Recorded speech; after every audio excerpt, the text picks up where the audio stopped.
We found my father's second smartphone hidden inside the drawer of his hospital bed. It wouldn't stop vibrating. Message after message lit up the screen. From a family we had never seen, using our last name as if it belonged to them. While my father lay unconscious, unable to speak or explain, we were forced to confront the aftermath of a 30-year deception. Strangers began to appear, claiming his name, his life, his place. And in the process of discovering who he really was, everything we believed about ourselves collapsed. Part 1. The Shattering Silence. The call came at 3:17 a.m., slicing through the dark like a blade. I remember the exact vibration pattern of my phone because it didn't stop. It kept buzzing on the nightstand, relentless, urgent, wrong. When I picked it up, my mother's voice was already breaking through the speaker before I could say hello. "Your father collapsed," she said. "They're taking him to the ICU."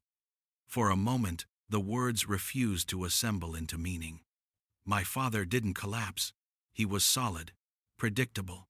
The man who woke up at the same time every morning, drank the same burnt coffee, complained about the same back pain, and kissed my mother on the cheek before leaving for work. Collapse was something that happened to other families, to strangers, on the news. By the time I reached the hospital, the sun hadn't risen yet. The building loomed like a concrete grave, its windows glowing with artificial life. Inside, the air smelled of antiseptic and fear. Everything echoed footsteps, whispered prayers, the mechanical beeping that seemed to pulse in rhythm with my own heart. My mother sat in the ICU waiting room, her hands clenched so tightly in her lap that her knuckles had gone white. She looked smaller somehow, as if the news had physically reduced her. When she saw me, she didn't cry. She just reached for my hand and held it like a lifeline. "They don't know when he'll wake up," she said. "If he'll wake up." The words hung between us, heavy and unspoken. What if he never does? Hours passed without shape. Time dissolved into the hum of fluorescent lights and the occasional appearance of a nurse with a clipboard and a face trained to reveal nothing. When they finally let us see him, he didn't look like my father. Machines surrounded the bed, wires emerging from his body like roots trying to keep him tethered to the world. His chest rose and fell mechanically, assisted, artificial. His face so familiar, so dependable was slack, emptied of expression. I stood there, staring, waiting for him to open his eyes and scold us for making a fuss. He didn't move. At some point, a nurse mentioned insurance paperwork. "We'll need his cards," she said, gently. My mother nodded, grateful for something practical to do, something that didn't involve watching the man she had been married to for 32 years lie motionless. She reached for the small drawer built into the side of the hospital bed, the one meant for personal belongings. Inside were the expected things: his wallet, a folded handkerchief, a pen, and then, beneath it all, pushed far back, like something intentionally forgotten, a smartphone. It wasn't his phone. I knew that instantly. My father carried the same phone for years, its screen cracked, its case worn soft at the edges. This one was newer, sleeker, black, unmarked, no case at all. When I picked it up, it was warm, as if it had been used recently. "That's not his," my mother said automatically. Before I could respond, the screen lit up. Once. Twice. Again. The phone began to vibrate in my hand, insistent, alive. A notification banner slid across the lock screen. "Please, call me back." Another followed immediately. "The kids are asking where you are." Then a third. "We're scared." The sender's name was a woman I had never heard of.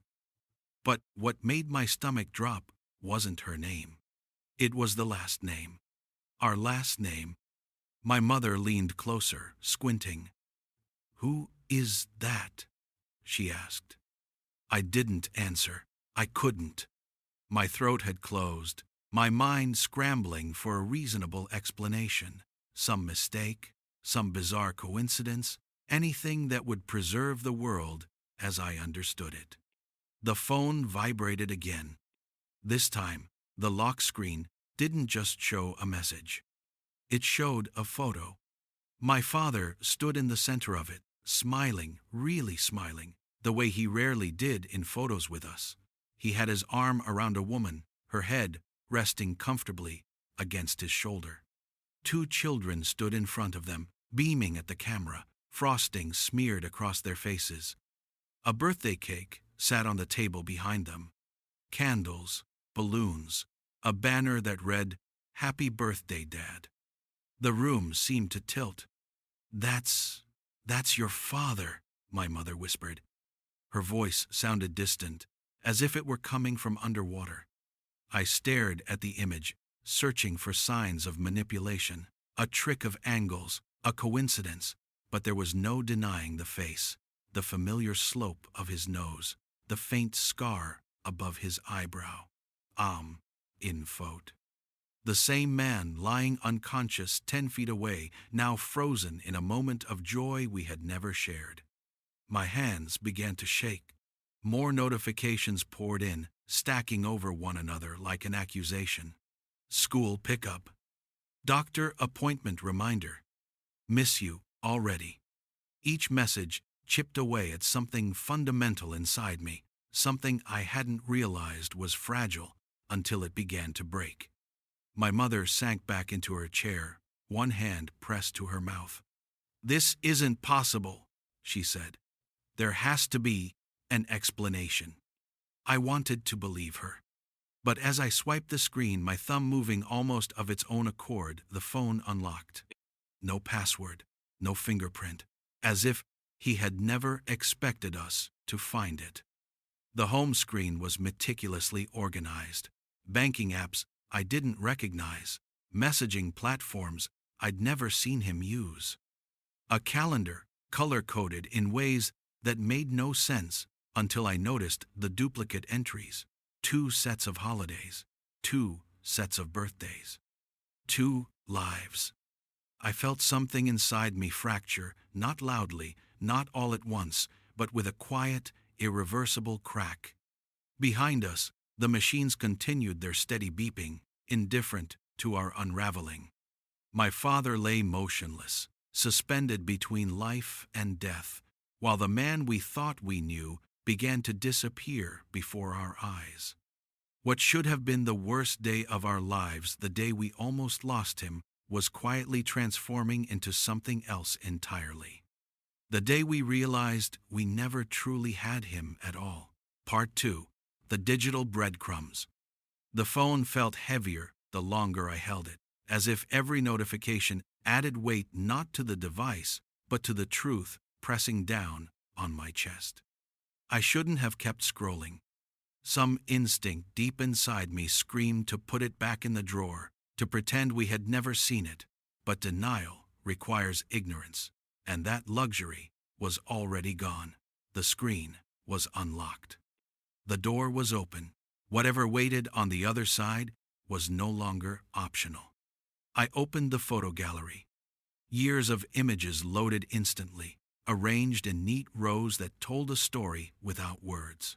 At first, I couldn't process what I was seeing. My brain kept trying to sort the pictures into familiar categories: work events, distant relatives, old friends, but the repetition made it impossible to ignore. The same woman, the same children, the same smile on my father's face. There were birthday parties every year, without exception. Beach vacations I had never heard about. Christmas mornings in a living room that was not ours. Stockings hanging from a fireplace I had never seen. My father knelt on the floor assembling toys, his sleeves rolled up, his expression patient and warm. "Present," That was the word that echoed in my mind. He was present in these photos in a way I couldn't remember him being with us. I scrolled further back. 10 years, then 15. The timestamps stabbed at me. While I was away at college, struggling with my own life, he had been attending school plays for children who weren't me. While my mother and I ate dinner alone during his business trips, he had been sitting at another table, laughing, passing plates, asking about homework. Each image was a breadcrumb leading away from the man I thought I knew, deeper into a forest of carefully constructed lies. "Stop," my mother said quietly. I hadn't noticed she was crying. Tears slid down her face in silence, the kind of crying that comes when something breaks too deeply for sound. She looked older in that moment, as if 30 years had settled onto her shoulders all at once. "He worked so much," she said, almost to herself. "He was always tired, always rushing. I thought he was just providing for us." I wanted to reach for her, to tell her none of this was her fault. But my own hands felt numb, my body disconnected from my mind. I kept scrolling, compelled by something I didn't fully understand. The messages were worse. They weren't secretive, they weren't coded or cautious. They were intimate in the most ordinary way, which somehow made them more devastating. "Did you eat today? Drive safe. I'll be home by 7. Home. The word burned. He sent voice notes too. I hesitated before pressing play, but once I did, there was no turning back. His voice filled the sterile hospital room warm, playful, alive. "Hey, kiddo," he said in one message. "I know I missed your game. I promise I'll make the next one. I love you." On the code. I had never heard him say, "I love you" like that. Not with that ease. Not with that certainty. My chest tightened, grief and jealousy tangling into something ugly and unfamiliar. I wasn't just mourning the loss of the father I knew, I was mourning the father I never had. There were arguments in the threads too, real ones, about money, about time, about broken promises. He apologized, he explained, he reassured. He showed up. The man in these conversations was attentive, emotionally available, deeply embedded in the daily rhythms of another family's life. He remembered anniversaries. He asked follow-up questions. He noticed moods. This version of him bore only a passing resemblance to the quiet, distant provider who had raised me. "I don't understand," I whispered. "How could he be both?" My mother shook her head slowly. "Maybe he wasn't," she said. "Maybe we only knew part of him." The realization settled like a sickness. Our memories, family dinners, holidays, arguments, reconciliations were no longer complete. They were scenes from a play performed on a divided stage, one audience never aware of the other. Every absence had been intentional. Every excuse had served a purpose. This wasn't an affair. This was a second life. I opened the calendar app again, this time with clarity I wished I didn't have. Color-coded blocks filled the screen. Blue for work, green for us, red for them. He had balanced it all with surgical precision. 2 Father's Days. 2 sets of birthdays. 2 parallel timelines running side by side without ever touching until now. The phone vibrated again. This time, it was a call. The same woman's name flashed across the screen, accompanied by a small photo of her smiling beside him. My finger hovered over the answer button. On the other side of that call was a family in freefall, just like us. People who believed they were losing a husband, a father, the center of their world. If I answered, there would be no pretending anymore. I looked at my mother. She met my eyes, fear and resolve colliding in her expression. After a long moment, She nodded. Answer it, she said. We deserve to know. I pressed the button. And in the silence before the voice came through, I understood something with terrifying clarity. Whatever was said next would permanently alter not just how we saw him, but how we understood ourselves. Part 3. Colliding Realities. Hello? The woman's voice trembled on the other end of the line, thin and fragile, as if it might shatter if I breathed too loudly. For a second, I couldn't speak. I had imagined this moment 100 different ways in the few seconds between pressing the button and hearing her voice, but none of them prepared me for the sound of real grief. Not anger, not suspicion, just fear. I swallowed. I'm at the hospital. There was a sharp inhale. Is he awake? The question landed like a blow. No, I said. He's in a coma. Silence. Then a sound I will never forget. A sob. Abruptly cut off, like she was trying not to fall apart in front of someone. In that moment, I hated him more than I ever thought possible. Not just for what he'd done to us, but for what he'd done to her, to them. Oh God, she whispered. The kids, they don't understand. They just know he didn't come home. I closed my eyes. Home. I think, I said slowly, carefully, we need to talk, in person. She hesitated. I could almost hear the thoughts racing through her mind, the calculations, the dawning suspicion that something was terribly wrong. Who are you? She asked. I looked at my father through the glass wall of the ICU room. His body lay still, unresponsive, as if he had already checked out of the consequences of his life. I'm his child, I said. Another silence, longer this time. I didn't know he had. She stopped herself. He told me his family lived overseas. My mother let out a quiet, broken laugh beside me. 30 years reduced to a convenient lie. We're here, I said, at the same hospital. If you're nearby, maybe you should come.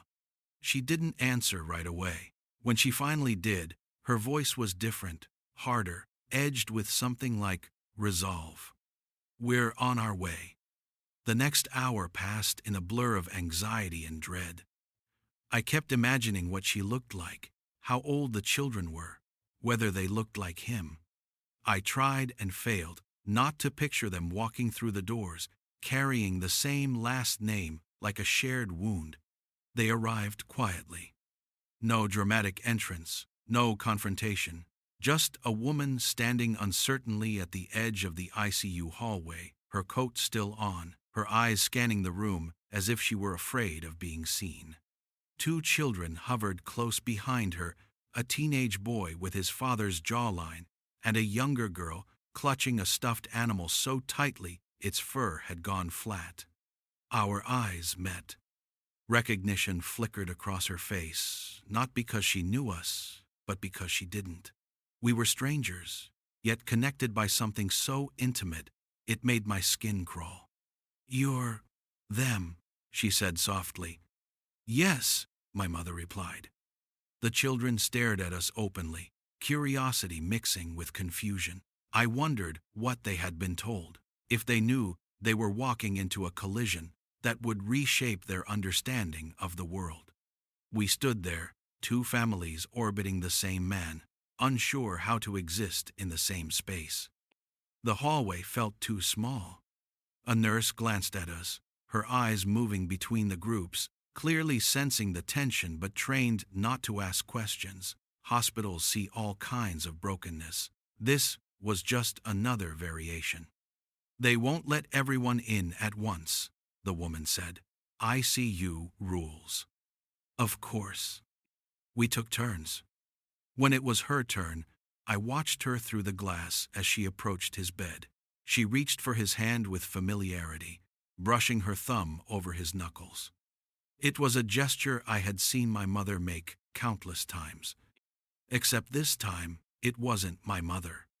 The children didn't go in. They couldn't. They waited with me in the hallway, sitting in a row of plastic chairs that felt colder than the floor. "What's your favorite food?" the girl asked suddenly, her voice small. I blinked. "What?" "Dad always makes pancakes on Sundays," she said, "with chocolate chips." My stomach twisted. "He didn't do that with us," I said, before I could stop myself. She frowned, processing this. "That's weird." Yes, it was. The boy leaned forward, elbows on his knees. "Did he really have another family?" he asked. I looked at him, at the familiar eyes, the familiar shape of grief, and realized he was asking the same question I had been asking since dawn. "Yes," I said, "I guess he did."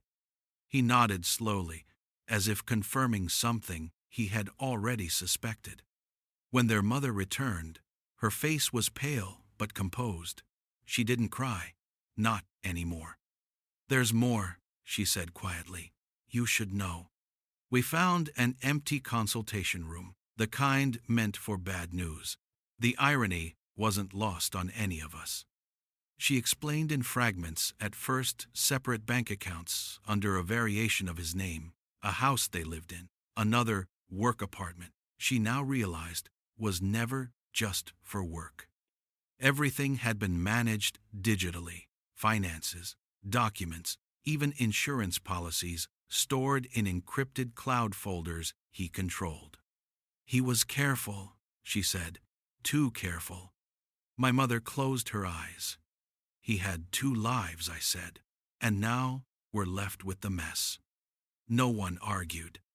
In that small, sterile room, surrounded by strangers who somehow felt uncomfortably familiar, the truth finally settled in its full weight. My father hadn't just betrayed one family. He had engineered an entire architecture of deceit, and it was now collapsing on all of us at once. Part 4. The architecture of deceit.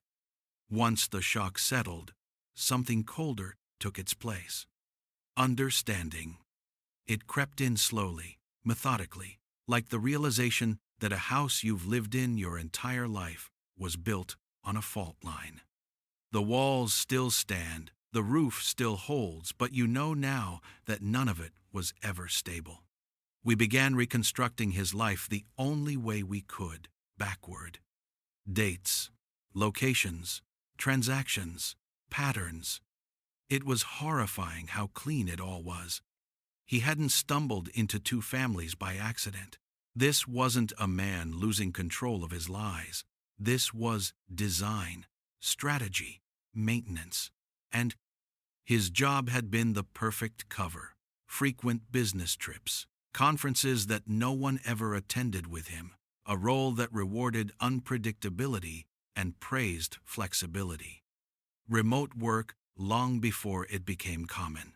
A company that didn't question his whereabouts as long as the results came in. And they always did.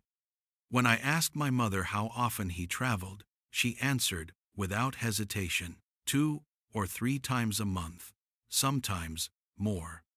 She said it the way someone recites a fact that has never required examination. That was the brilliance of it. He didn't fabricate absences, he normalized them, built them into the rhythm of our lives until they felt inevitable, unremarkable. "Did you ever question it?" I asked her gently. She stared at the hospital floor for a long time before answering. "I trusted him," she said, "and I trusted the life we built. I didn't want to be the kind of woman who interrogated her husband." Her voice hardened slightly. He knew that. There were signs, of course. In hindsight, they lined up with brutal clarity. Missed anniversaries, explained away by deadlines. A phone always on, silent. Passwords he never shared, justified by work security. A second email account, she assumed, belonged to his company. Every red flag had been wrapped in reason. Every inconsistency smoothed over by years of reliability. Trust, I realized, isn't blind. It's trained. We sat together in the ICU waiting room while she told me things she had never said out loud, moments that had made her pause, if only briefly. A receipt from a restaurant she didn't recognize. A credit card charge in a city he claimed he hadn't visited, the way he sometimes seemed emotionally elsewhere, distracted, like he was playing a role that required constant concentration. "I thought it was stress," she said. "I thought it was age." She laughed once, bitter and dry. "I never thought it was another family." Neither had I. As we dug deeper, the scope of his deception expanded. The second family wasn't an extension of his life, it was a mirror. He had duplicated himself with alarming precision. Separate bank accounts under a legally altered version of his name, separate cloud storage accessed through encrypted apps he installed and deleted depending on which life he was inhabiting that week. 2 homes, furnished differently, photographed differently, remembered differently. In one, he was the stoic provider, quiet, dependable, emotionally reserved. In the other, he was warm, engaged, attentive. That distinction haunted me. It meant his distance from us wasn't a flaw, it was a choice. I began to question everything, not just him, but myself. Which memories were real? Which moments had been rehearsed? Had my childhood been authentic or just convincing? The worst realization came late in the afternoon, as the hospital light shifted and shadows stretched across the floor. He hadn't just lied to protect himself. He had curated us. Our version of him, the tired father, the hard-working husband, had been carefully maintained so we wouldn't ask for more, so we wouldn't notice what he was withholding. He gave us just enough to keep us stable, functional, unquestioning. We weren't neglected. We were managed. The psychological weight of that knowledge pressed down on me, altering my sense of self in ways I couldn't yet articulate. My history felt suddenly unreliable, as if someone had reached back through time and edited the footage of my life. My mother broke down quietly, her shoulders shaking as she cried into her hands. Not loudly, not dramatically, just the steady unraveling of someone who realizes the foundation of her marriage had never existed. "I built my whole life around him," she said. "Who am I without that?" I didn't have an answer, because I was asking myself the same question. Outside the ICU room, my father remained unconscious, insulated from the consequences of his precision. Machines continued to breathe for him, pump for him, preserve him, while the rest of us dismantled the architecture of his deceit piece by piece, knowing that even when we reached the end, nothing we uncovered would put us back together the way we were before. Part 5. Reclaiming the narrative. Grief is supposed to follow rules. It is supposed to arrive after death, not hover awkwardly around a body that still breathes. It is meant to be clean, socially sanctioned, supported by rituals and casseroles and condolences whispered in hallways. This grief had none of that. My father was still alive, but the man I thought he was had vanished completely. In the days that followed, the hospital became less a place of hope and more a staging ground for consequences. Doctors spoke in cautious phrases, stable but critical, neurological response uncertain. We nodded, thanked them, and returned to the quieter work of dismantling a life built on deliberate omission. There was no dramatic confrontation, no final confession. He remained unconscious, sealed off from explanation or accountability. That silence was its own kind of cruelty. While machines kept him alive, we sorted through what he left behind. Lawyers were contacted, accounts frozen, documents retrieved from cloud folders we weren't supposed to know existed. Each discovery brought a fresh wave of disbelief, not at the complexity, but at the foresight. He had prepared for everything except being found out. Untangling the legal mess forced the two families into reluctant cooperation. We sat across from each other in conference rooms, trading information like survivors of the same disaster, comparing injuries. There was no hostility, no competition for grief, just exhaustion. The other woman, his wife, in every way except legality, rarely met my eyes. When she did, there was no accusation in her gaze, only a shared, hollow understanding. Neither of us had won. My mother surprised me the most. After the initial collapse, something in her recalibrated. She stopped speaking about him in the present tense, not because he was dead, but because the version of him she loved no longer existed. She refused to visit the hospital room more than necessary. "I've already said goodbye," she told me quietly. "Just not to his body." Watching her mourn a man who was technically still alive forced me to confront my own confusion. I oscillated between anger and pity, between wanting him to wake up and explain himself, and wanting him to remain unconscious forever. An explanation wouldn't have repaired anything. It would have only taught him how well his performance had worked. As weeks passed, I realized the deepest wound wasn't betrayal. It was erasure. He had rewritten our lives without our consent, edited our roles to suit his narrative, our memories, our trust, our sense of family props in a story designed to keep us contained and compliant. Reclaiming the narrative meant refusing to let his version be the final one. I began to speak about it openly, not to shame him, but to anchor myself in truth, to remind myself that what we felt was real, even if what we believed was not. That loving someone who deceived you does not make you foolish, it makes you human. Eventually, the doctors told us he might wake up. They said it like it was good news. I wasn't sure it was.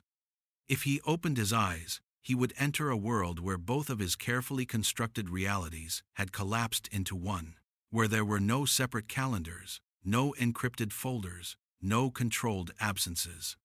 Just consequences. And if he didn't wake up, we would still have to live with what he left behind, the aftermath of a life split in two, the quiet devastation of realizing how little control we have over the people we love. In the end, the hardest lesson wasn't about deception. It was about proximity. You can share a home with someone for decades.